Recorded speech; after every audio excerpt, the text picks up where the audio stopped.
హైదరాబాద్ లోని బేగంపేట్ ఎయిర్పోర్ట్ అంతర్జాతీయ ప్రదర్శనలో air show special air show flying display ఎంతో ఆకట్టుకుంటుంది. ఇండియాకు చెందిన Surya Kiran aerobatics team jet flight show Mark Jefferies aerobatics team చేసే విన్యాసాలు హైలైట్ గా నిలుస్తున్నాయి. మాక్ జఫ్రీ విన్యాసాలపై మా ప్రతినిధి వెంకట్ లైవ్ లో అందిస్తారు.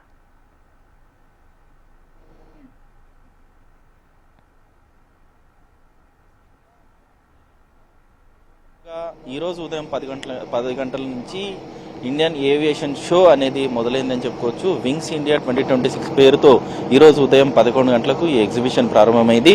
అయితే మనం చూస్తున్నాం, ప్రస్తుతం బేగంపేట ఎయిర్పోర్ట్ లో ఉన్నాం. ఈ ఎయిర్పోర్ట్ లో వివిధ విభాగాల్లో అనేక కార్యక్రమాలు జరుగుతున్నాయని చెప్పుకోవచ్చు. ముందుగా స్క్రీన్ పైన కనిపిస్తున్నటువంటి ఈ ఏవియేషన్ షోకి సంబంధించినటువంటి బోర్డ్ రూమ్ ఏర్పాటు చేశారు. దీంట్లో డెలిగేట్స్ అందరూ కూడా సపరేట్ మీటింగ్స్ జరుగుతూ ఉన్నాయని చెప్పుకోవచ్చు. అంతేకాకుండా మరికొద్దిసేపట్లోనే కేంద్ర పౌర విమాన శాఖ మంత్రి అయినటువంటి రామ్ మనోహర్ నాయుడు ఇనాగ్రల్ ఫంక్షన్ కి రాబోతున్నారు. ముఖ్యంగా ఈ ఇనాగ్రల్ ఫంక్షన్ అంటే ఉదయం ప్రారంభమైనప్పటికీ ఇనాగ్రల్ కు సంబంధించినటువంటి ప్రోగ్రాం మాత్రం సాయంత్రం 5 గంటలకు షెడ్యూల్ చేయడం జరిగింది. అయితే ఈ ఇనాగ్రల్ కు సంబంధించినటువంటి వర్చువల్ గా ప్రధాని నరేంద్ర మోడీ స్పీచ్ ఇవ్వనున్నారు. అనంతరం రామ్ మనోహర్ నాయుడు ఈ కార్యక్రమాన్ని ప్రారంభించి దీనికి సంబంధించినటువంటి అంటే ప్రస్తుతం పౌర విమాన శాఖ ఏదైతే ఉందో దాదాపుగా ఇండియాకు సంబంధించినటువంటి అంటే ఇండియాలో ఉన్నటువంటి డెవలప్మెంట్ వాటితో పాటు ఎయిర్ ఏరోబెటిక్స్ సంబంధించినటువంటి అంశాల్లో అనేక సంస్థలు ముందుకు రావాలనే ఉద్దేశంతోనే ఈ వింగ్స్ ఇండియా 2026 అనే పేరుతో ఈ ఎయిర్ షోని ఏర్పాటు చేయడం జరిగింది. దాదాపుగా ఈ ఎయిర్ షోకి ఎయిర్ క్రాఫ్ట్స్ ఇక్కడ డిస్ప్లే చేయడం జరిగింది ప్రత్యేకంగా. ముఖ్యంగా ఎయిర్ ఇండియాకి సంబంధించినటువంటి సరికొత్త బోయింగ్ 787 ఫ్లైట్ ఏదైతే ఉందో అది కొత్తగా ఎయిర్ ఇండియా నుంచి ఇంట్రడ్యూస్ చేస్తున్నారు. అయితే ఇది ఈ ప్రదర్శనలో ప్రత్యేక ఆకర్షణగా నిలుస్తుందని చెప్పుకోవచ్చు ఈ కొత్త ఫ్లైట్. అనంతరం దాదాపుగా డిఫరెంట్ కంపెనీలకు సంబంధించినటువంటి అంటే ఇటు స్టార్ ఎయిర్ సంబంధించి కావచ్చు, ఇండియన్ ఎక్స్ప్రెస్ సంబంధించి కావచ్చు, ఇతర ఎయిర్ బస్ కు సంబంధించినటువంటి చాలా వరకు ఏవియేషన్ సంబంధించినటువంటి సంస్థలకు సంబంధించినటువంటి ఎయిర్ బస్లన్నీ కూడా ఇక్కడ ఏర్పాటు చేశారు. దాదాపుగా మనం చూస్తున్న విజువల్స్ లో బోయింగ్ సంబంధించినటువంటి అంటే మినిమం 100 నుంచి 120 మెంబర్స్ కూర్చునే విధంగా ఉన్నటువంటి ఫ్లైట్స్ అన్ని కూడా 8 ఫ్లైట్స్ ఇక్కడ ఉన్నాయి. వాటిని ప్రదర్శిస్తున్నారు. వాటితో పాటు చార్టర్డ్ ఫ్లైట్స్, అదేవిధంగా ముఖ్యంగా ఫ్యామిలీస్ కానీ, టూరిస్టులు కానీ లేదా హెల్త్ సర్వీసెస్ కు సంబంధించినటువంటి ఉపయోగించుకునేందుకు ప్రత్యేకమైనటువంటి విమానాలు కూడా రావడం జరిగింది. మొత్తం మీద ఈ ప్రదర్శన మాత్రం ఈరోజు 10 గంటలకు ప్రారంభమైంది. ప్రారంభమైన వెంటనే విజిటర్స్ కూడా చాలా ఎత్తున రావడం జరిగింది. చాలా పెద్ద ఎత్తున ఉదయం నుంచి కూడా ఎక్కువ సంఖ్యలో విజిటర్స్ రావడం జరుగుతోంది. ఈ ఏవియేషన్ షోలో ఏర్పాటు చేసినటువంటి విమానాలను తిలకించడంతో పాటు ప్రత్యేకంగా 131 సెంటర్లను ఏర్పాటు చేయడం జరిగింది. ఈ 131 స్టాల్స్ ఏవైతే ఉన్నాయో ఇవి దాదాపుగా ఏవియేషన్ రంగంలో వివిధ టెక్నాలజీలకు సంబంధించినటువంటి అభివృద్ధి కార్యక్రమాలు ఏ విధంగా ఉన్నాయి, వాళ్ళకి సంబంధించినటువంటి ఎడ్యుకేషన్ కావచ్చు లేదా ఇతర టెక్నికల్ సంబంధించినటువంటి కొత్త ఎక్విప్మెంట్స్ వస్తున్న నేపథ్యంలో ఈ ఎక్విప్మెంట్ సంబంధించిన అన్నింటినీ కూడా డిస్ప్లే చేసేందుకు 131 స్టాల్ ఏర్పాటు చేశారు.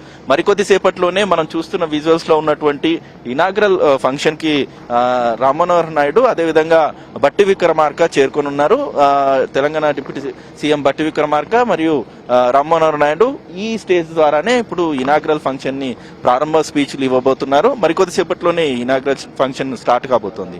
అయితే ముఖ్యంగా ఏవియేషన్ రంగం ఏదైతే ఉందో భారతదేశంలో ఇప్పటికే ఉన్నటువంటి ఎయిర్ సర్వీసెస్ చాలా పెరిగాయి.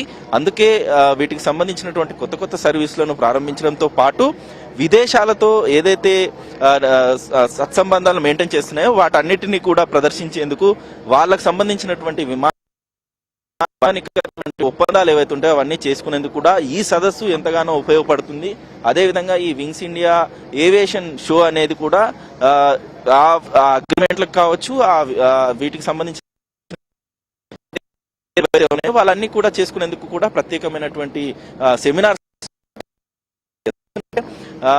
ప్రధానంగా దీనికి సంబంధించి ట్రైనింగ్ సెక్షన్ లో ఉన్నటువంటి చాలా మంది స్టూడెంట్స్ కూడా రావడం జరుగుతుంది. వాళ్ళంతా కూడా ఏరోబేటిక్స్, ఎయిర్ కి సంబంధించినటువంటి ఫ్లైట్స్ ఎట్లా ఉంటాయి, వాటికి సంబంధించినటువంటి విధానాలు ఎట్లా ఉంటాయి, అదే విధంగా ఎక్స్పీరియన్స్ ఉన్నటువంటి ఫ్లైట్ ఎవరైతే ఉంటారో వాళ్ళందరినీ కూడా చేసుకుంటూ వాళ్ళతో మిగతా సమస్యలన్నీ కూడా తెలుసుకునే ప్రయత్నం చేస్తున్నారు. అంతేకాకుండా ముఖ్యంగా ఈ ఏవియేషన్ రంగంలో అభివృద్ధి చేసేందుకు స్టూడెంట్ విభాగంలో ఎడ్యుకేషన్ సంబంధించినటువంటి కోర్సెస్ ఎలా ఉన్నాయి, అదేవిధంగా ఆ కోర్సెస్ కి సంబంధించినటువంటి ఉద్యోగ అవకాశాలు ఎలా ఉన్నాయి అనే అంశాలపైన కూడా ప్రత్యేకమైనటువంటి సదస్సులు ఏర్పాటు చేస్తున్నారు. ఇవన్నీ ఒక రకంగా ఉంటే, మరోవైపు స్పెషల్ అట్రాక్షన్ గా నిలుస్తున్నటువంటి ఏవియేషన్ షోకి సంబంధించినటువంటి ఎయిర్ డిస్ప్లే, ముఖ్యంగా గవర్నమెంట్ సంబంధించినటువంటి సూర్య కిరణ్ అనే ఒక విమాన స్టంట్స్ అనేవి ప్రత్యేక ఆకర్షణలు ఇస్తున్నాయి. దాదాపుగా 6 జెట్ ఫ్లైట్లు అనేవి ఫ్లై చేస్తున్నాయి. అంతేకాకుండా ప్రతి సంవత్సరము కూడా మార్క్ జెఫ్రీ చేస్తున్నటువంటి అడ్వెంచర్లు ఏవైతే ఉంటాయో అవన్నీ కూడా ప్రత్యేక ఆకర్షణగా నిలుస్తున్నాయని చెప్పుకోవచ్చు. మొత్తం మీద వింగ్స్ ఇండియా 2026 అనేది ఒక ప్రత్యేకమైనటువంటి ఆకర్షణలు ఇచ్చింది. ఈ రోజు ఉదయం B2Bకి సంబంధించినటువంటి సదస్సును ఏర్పాటు చేయడమే కాకుండా విజిటర్స్ ని కూడా అలౌ చేస్తున్నారు. ఈ 2 రోజుల పాటు బిజినెస్ టు బిజినెస్ మాత్రమే అలౌ చేస్తారు.